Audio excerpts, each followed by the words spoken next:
Okay, aloha guys, got another video here for you. This video we're gonna go over the, see if that focus there, the TAC vane driver 275.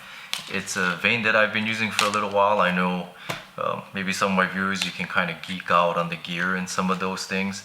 Before I get into the video and the content here, and I don't have it in any particular order, so you kind of might have to watch the whole video to get all the bits and pieces that you want. I didn't really think it through, just kind of going with it here. But before I go into any of that, I just want to say, like, I just do these things to share information and my own experiences. Hopefully it betters your experience in the field or add some value to your hunt or your archery prowess, so to speak. But hey, do whatever you guys want out there. I'm not telling you to do anything. Again, I always say this in all the videos. And another thing I always say is that it doesn't matter kind of what gear and all the fancy stuff we buy if you kind of don't spend time on the skill set and the shooting part first. So no matter what the gear stuff I say, this or that is better than the other, you kind of got to have the skill set first. So I'll do videos on like maybe the skill set kind of things. I mean, people are just more interested in buying shit, to be honest, buying gear and whatever. But yeah, we can do some of the skill set stuff too, and hopefully there's some value there. But all right, let's get into it. So we're gonna start the video with kind of the brass tacks of your vanes. So whatever you pick for your arrow, it better shoot accurately, right? Otherwise, it's pretty darn useless. Number one, of course, it's important for you to be accurate as a skill set, but most important, it better work. So I think I'll start the video with, I took the vanes outside. This is the arrow that I'm currently using, TAC vanes, obviously. I took it outside, did some shooting at 60 yards, so we'll roll that video, and then I kind of put together a little bit of the noise testing in there too, so hopefully we can catch some of that. So, okay gang, I've got the TAC vane 275 arrow. This is my typical arrow I shoot. I've got 3 of them. Then I got a few others, the Blazer, the Max Stealth, and a Flex Fletch 360. These are the Flex Fletch is another favorite of mine.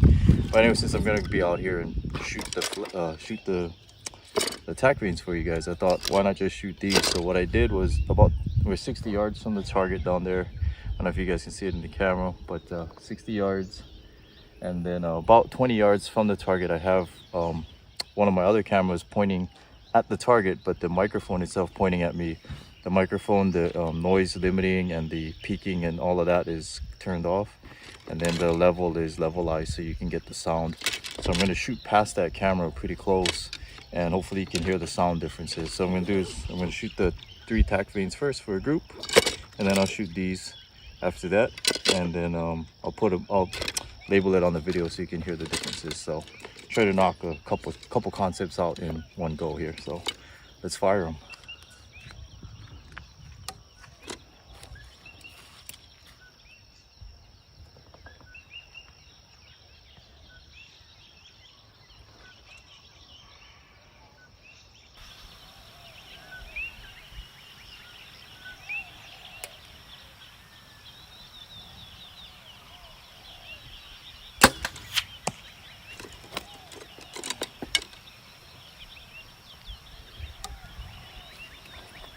A little rusty. I'm gonna try to shoot 6 arrows.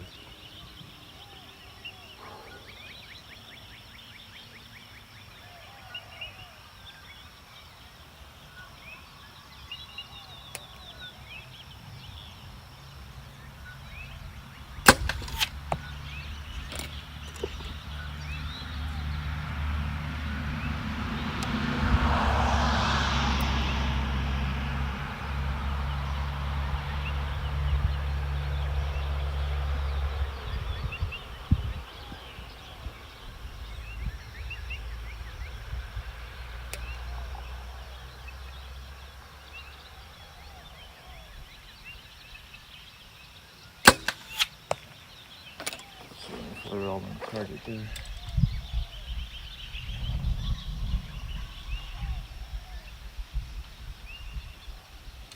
I think we're good. Maybe I pulled the last one, I'm not sure. Anyway, I'm gonna shoot the other vanes so you can get a noise test too as well since we're here. I think what I'm gonna do is I'm gonna start with what I think is quieter less noise and work its way up to the loudest. So I'm gonna guess that FFP 360 next quiet. These are a little heavier arrows too, so they're a little longer, heavier arrows I used to shoot before. So don't judge the point of impact on this. It's probably going to be lower, and being longer, it might be a little to the left or right somewhere too.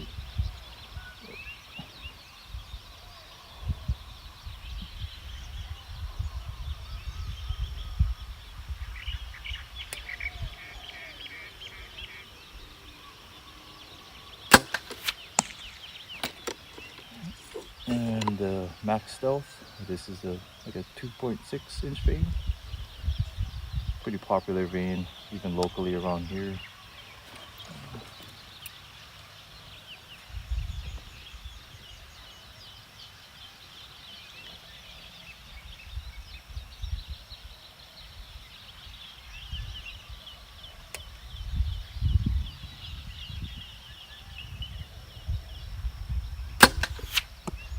Got a little windy on that one. It's okay. And the Blazer vane, probably the most popular vane out there, and I'm going to suggest, you know, off of my own experience, that's probably the loudest arrow that's going to go downrange here.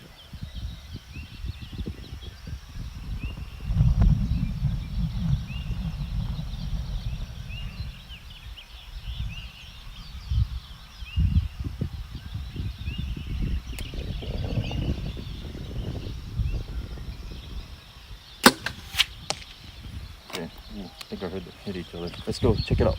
Keep rolling.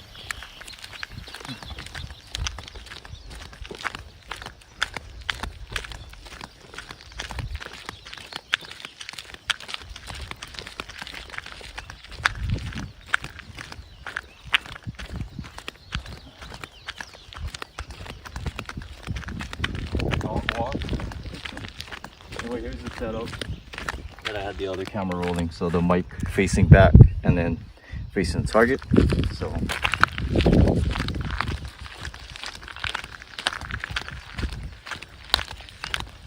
okay, here we go. Okay, gang. So the TAC vanes, that's a 3 right here. It's about a 60-yard grouping. So we're all in the Vegas 10. All in the Vegas 10 for grouping. That's what, maybe a 3/4 inch group. It's pretty good shooting.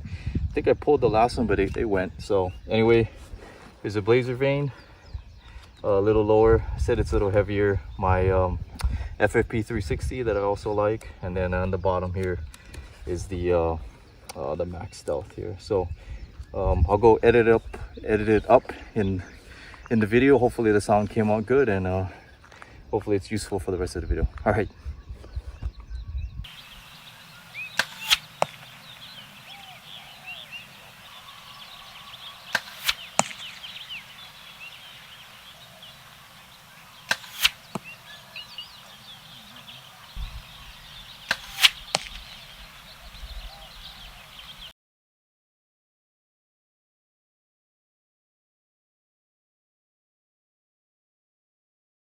Okay, we're back.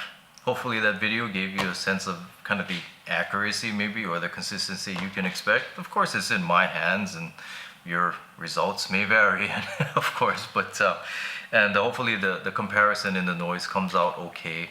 I don't know, I've still yet to edit it and put it in the video, so hopefully from the edit you guys can make some comparisons there and make some decisions.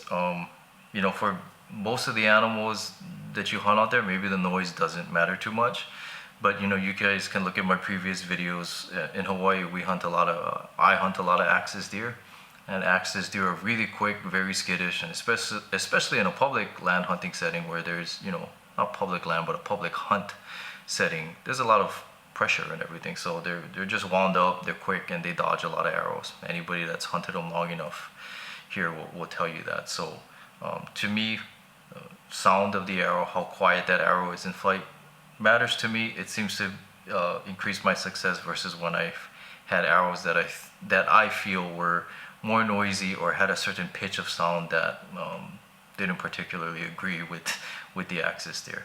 Other than that, all the other animals I hunt, I really don't take that into consideration. I did go on an ibex hunt in New Mexico twice. Maybe that hunt it did matter because you're shooting you could shoot a far range and there's a lot of time of flight there.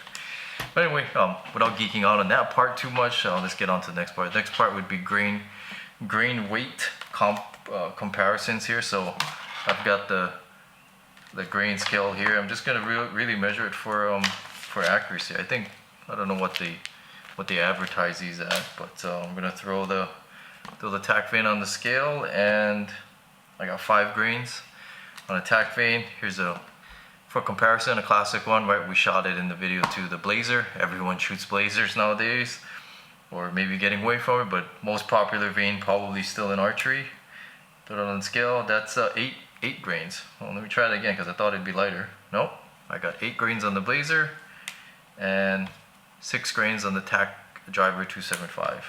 Next one is an all-time favorite that I like, Flex Fletch 360. So it's a 3.6 inch long vane, a little longer vane than most popular today. But if you shoot fixed blades, I would highly recommend this vane.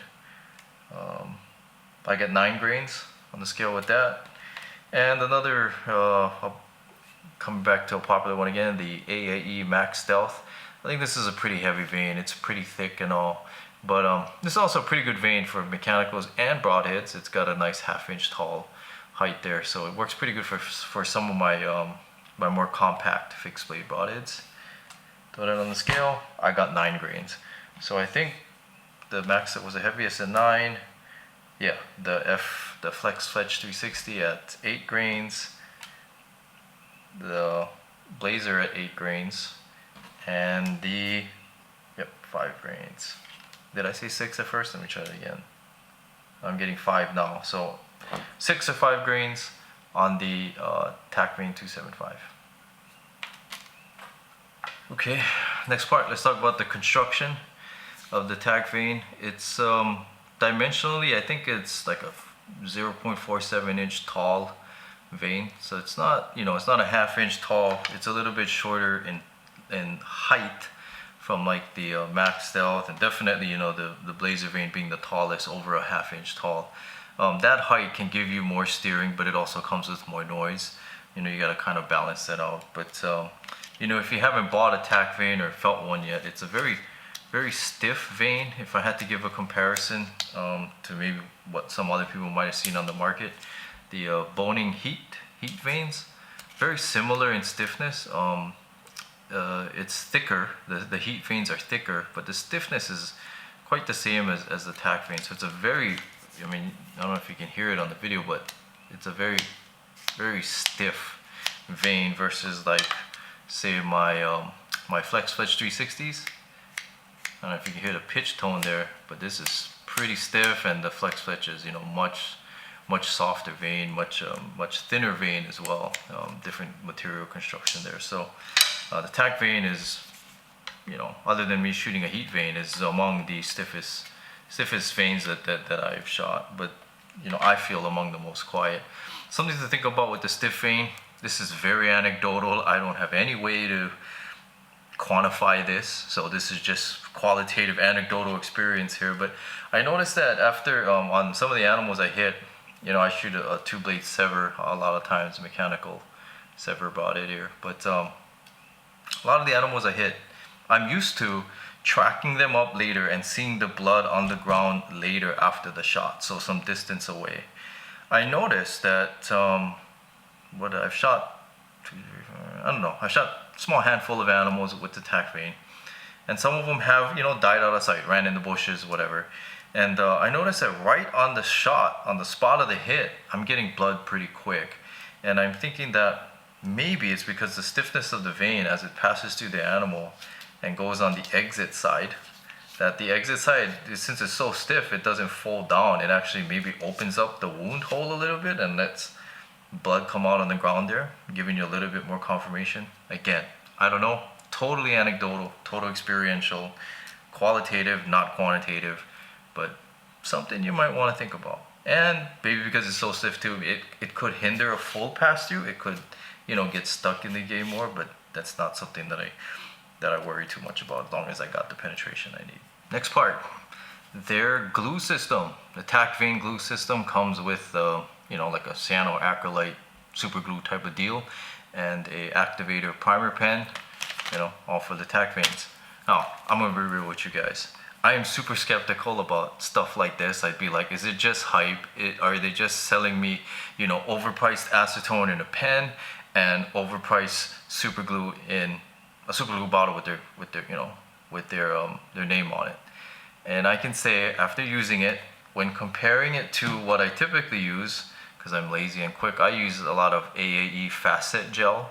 I'll wipe down the base of the vein with acetone, my shaft with acetone, and then use the AAE facet gel. Pretty okay result for most veins. However, the stiffness of the TAC vein, if you're gonna put any helical on it, it can be pretty tough to stick. You're gonna want it to stick really fast, cure quick, and all of that. And I have decent results with the facet gel, but not perfect results. And I can say in my own experience, using their glue, there's actually a difference. It's not, I don't know if this is acetone, but it feels like it's different, some kind of different formula hopefully. And the glue is better than my facet alternative, or my go-to facet gel. So it's been working out pretty good. What I'll typically see when I use the facet is sometimes I'll get spots that it didn't adhere perfect because of the angle and the jig and all that. But this is one I've done, or I've probably stripped off and done again with their primer pen and glue. And I mean, I am literally yanking on this, and it is not coming off. In fact, I'm almost afraid that if I want to refletch this, when I cut it off, I might cut carbon off in doing that. Hey, props to the guys who use take the time to use wraps to do that kind of thing. I don't use wraps. I'm too lazy. And I've had some wraps just kind of rip or stretch from the adhesive area, and then the vein is not in the same spot, even though the wrap is still intact. So I don't know. I'm not really a arrow wrap kind of guy yet. But anyway, for what it's worth, the primer pen and glue system is actually, in my opinion, all it's cracked up that they said to be. So I would recommend getting it if you're going to use it. It does cost more maybe than some other standard alternatives, but I felt they glued it up better. So for what it's worth, that's my experience there. Next part, durability. So what I didn't tell you is, at the beginning of actually filming this video, I went and stuck a bunch of arrows into a target over here and kind of twisted them in there and jammed them in there as if you shot them, pass through and getting stuck in the target, so it would, warp the veins up. I've got that, a blazer, and I think a max stealth in the target right now. So after I'm done filming this segment, I'm gonna pull those out and then maybe see how long it takes for the memory to fully come back, or if they do come back at all. It's jammed in there pretty good. So we'll see, we can compare based on that. All right, I'll finish up this video with the last part, is my build and my use case for the TAC veins. I've been using this vein for quite a bit, maybe the last couple years. In Hawaii, we're kind of lucky, we get to bow hunt year round, and it's not, in comparison to maybe other parts of the country in the continental US, our seasons are super long. So it's not uncommon for like local bow hunters here to, in the course of some years, or maybe in our life or whatever, like we could shoot several hundred animals archery in our lifetime, maybe 1,000, maybe more, depending on how much opportunity you have locally here. So we get a ton of experience, shooting stuff, just to be real there. And yeah, so I've had quite a bit of success with it. I don't hunt as much as I used to anymore, but for the bit that I do now, for the bit that I can, it's been working out really good. I haven't had any other needs or wants, but what I would say is I currently use it on top of a mechanical sever broadhead. If you're shooting like compact fixed blade broadheads, do I have it here? Yeah, one of my favorite standbys, and that I still keep in the quiver, would be a Slick Trick Standard 100, just an inch cutting diameter, not a very large diameter broadhead or anything like that. But if you're going to use fixed blades, I kind of think that this vein at this length is maybe just a little too short, not high enough off the shaft. And how I can tell that is if you do a lot of bow tuning and stuff like that, and you get some experience with it, and you try to tune your fixed blade broadheads and you're putting inputs into the bow, like doing a yoke tune or arrow rest move or something like that, and it's just not moving. You know, it's not really acting or doing anything to your inputs, or moving very slowly. That could be an indication that you don't have enough vein. Of course, if you get very horrible groupings, that's another indication you don't have enough vein. That's the first indication probably. But if you're putting tuning inputs and it's not moving, not tuning up for you, it could be that that's not enough vein there. And also, if you don't have enough arrow spine, whole nother different discussion. So generally, with a fixed blade, I like to shoot a slightly stiffer arrow. You can shoot maybe more spot on with a mechanical, but if you're going to shoot a fixed blade, you probably want a more stiffer arrow so that your tuning inputs actually have outputs downrange actually do something. So if it's not doing something, those are things to look at. But that's a whole nother video of tuning you can get into, and you can go down some rabbit holes with that, but just keeping it simple here. So yeah, I particularly don't use the TAC 275 vein with my fixed blade broadheads. If you're gonna shoot, you know, compact fixed blades, the Max Stealth is a pretty good vein, and it's the same length, you know. It's just that the Max Stealth is slightly taller off of the arrow shaft. I think a half inch tall, and this is under a half inch tall. And half inch seems to be kind of a magical number with, you know, with shooting fixed blades. Another great alternative, and the one I like probably more than the Max Stealth, is a Flex Fletch 360. If you're going to shoot the fixed blade broadheads, and this is what I shot Flex Fletch 360s a lot before I went to the TAC vein. What kind of made me go to the TAC vein was, you know, getting ready for the ibex hunt. I was really looking for an arrow that could perform in the wind, long range, and quiet. So you know, reducing that cross section of the vein, you know, getting a smaller vein versus this, I'm probably going to shoot a mechanical out there. I started using the TAC vein more, and then I just started using mechanicals more in general, because don't get me wrong, I was a die-hard fixed blade fan and I hated mechanicals, and you couldn't convince me to use otherwise. But as the years went by and technology is getting better, you know, after the Rage hypodermics, those rear deploying ones, and then now these severs with their design, it's just not clumsy like the Rage anymore with the blade sticking backwards and catching on stuff. It's very sleek, it's very simple to use, so complements well with the TAC veins. I've had a lot of success on axis deer with these. They don't duck them, they don't dodge them. Now they still can. I've only shot, you know, 2 of them with it, but it's working out pretty good so far. Another thing that's pretty popular, my use case, I mean, you guys can see these are arrows that I've all used before. Something common, but it's popular with everyone, is 3 fletch versus 4 fletch. These are all 3 fletch. The 4 fletch will give you more drag, more steering, right? That's just physics. However, at some point, you know, I had to weigh out, you know, is it accurate enough for my shooting? You know, if your form isn't that good and that kind of stuff, then maybe you might want a 4 fletch to cover up, get a little bit more forgiveness factor there. But for me, what was going on was quiet arrow matters to me. So 4 vanes are going to be generally more noisier flying in the air than 3 vanes. And if 3 vanes can get the job done for me successfully, you know, the accuracy is there, the forgiveness that I want is there, works in my hunting use cases, then I don't need 4 vanes. I'm just going to shoot 3. So that's why you see 3 vanes here. I'm just not going to add extra stuff that I don't feel I need. And you know, with my current ability and everything, I'm pretty happy shooting this hunting arrow as far as my sight will go, you know, to be real there. Not saying everybody should do that, but if I really needed to, I have it. So anyway, that's kind of wrapping up the video there. Hopefully you got the accuracy, the noise, the durability, the construction, the adhesives, the use case, all of that to help you make a better decision. I'm not, at the time making this video or anything like that, I'm not sponsored by TAC Vanes or any one of these things. I just want to put out what I think are pretty decent products that would maybe make your experience in the field better. I do think for the axis deer hunter, getting a quiet vane, a quiet arrow is really gonna help you. And then maybe I don't know, I've not shot a whitetail or any of the other deer in North America, but you know, all those quick dodgy ones and skittish ones, you know, quiet arrow, something to consider, and TAC vanes are, I feel pretty good at that. Okay, so we've got those arrows jammed in here. Hopefully it's gonna warp the vanes pretty good so we can get kind of like a memory test out of this.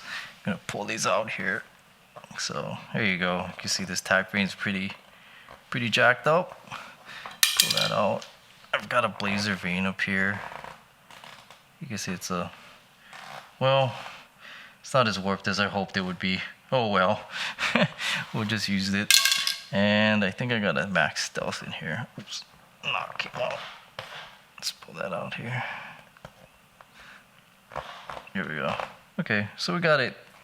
You know, it's folded over a bit. Not, you know, not super warped, but yeah, you can see that's pretty warped. But let's test it out here. I'm gonna put them on the table.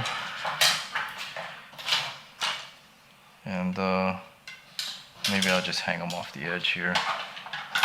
And I'll just come back later and see if the memory is back. So I did that durability test to kind of see the memory of the vanes, left them in the target, kind of warped them, left them sitting on the table here. It's probably only been maybe a half hour. So you can see they're actually pretty much, the blazer didn't even get warped, so that probably doesn't count. But they're pretty much both back to normal. Maybe that max out's got a little bit bend in it left, but the TAC vane looks like it wasn't even warped. It's back to normal. But anyway, maybe that wasn't such a good test. But for what it's worth, actually, these are pretty good on memory in general.